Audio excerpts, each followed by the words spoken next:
Today we're going to talk about translanguaging. What is translanguaging?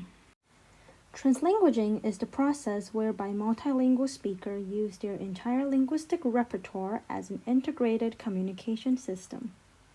Let me give you an example. Imagine you're a student in a new country where you only speak a few words in a new language. You go to school and your teacher starts teaching about an ecosystem.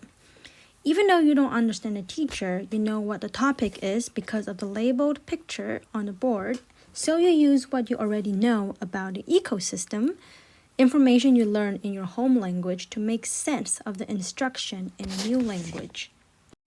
Not to confuse translanguaging with code switching. Code switching refers to the alternation between languages, and it usually focuses on the shift itself. The identification of the languages involved is usually the first step in any code switching analysis. It is then followed by a structural or functional analysis of the process of integrating different grammatical systems into one coherent unit, as well as non-linguistic purposes that switching from one language to another at a specific point might serve. In many language classes, a monoglossic worldview that regards language as independent wholes is incorrectly normalized. A monoglossic language ideology sees language as an autonomous skill that functions independently from the context in which it is used. Languages are given borders that speakers should not cross.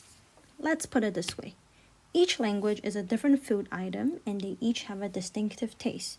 Giving language borders is like saying that you shouldn't combine the food together. So the problem with this approach is that there is no proof that the brain distinguishes between languages.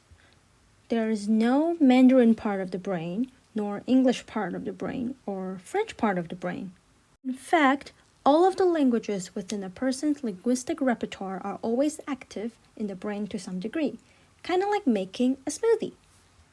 If a student is a native Mandarin speaker who is restricted to only English in the classroom, she is compelled to use only a limited portion of her linguistic repertoire, the very thing that permits her to think.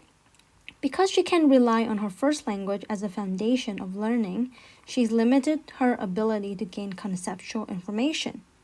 It also disregards the student's cultural identity and knowledge. Being poor at English doesn't mean the students are poor at languages.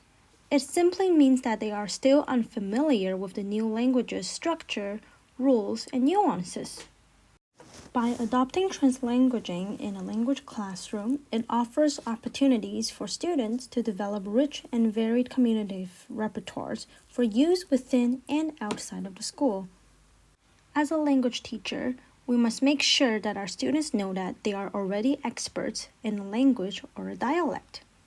Students gain a sense of control and agency over their own learning when they can compare and contrast language structures and word meanings, as well as seeing language from a metalinguistic point of view. Once students gain the control over their own learning, they will be more motivated to learn.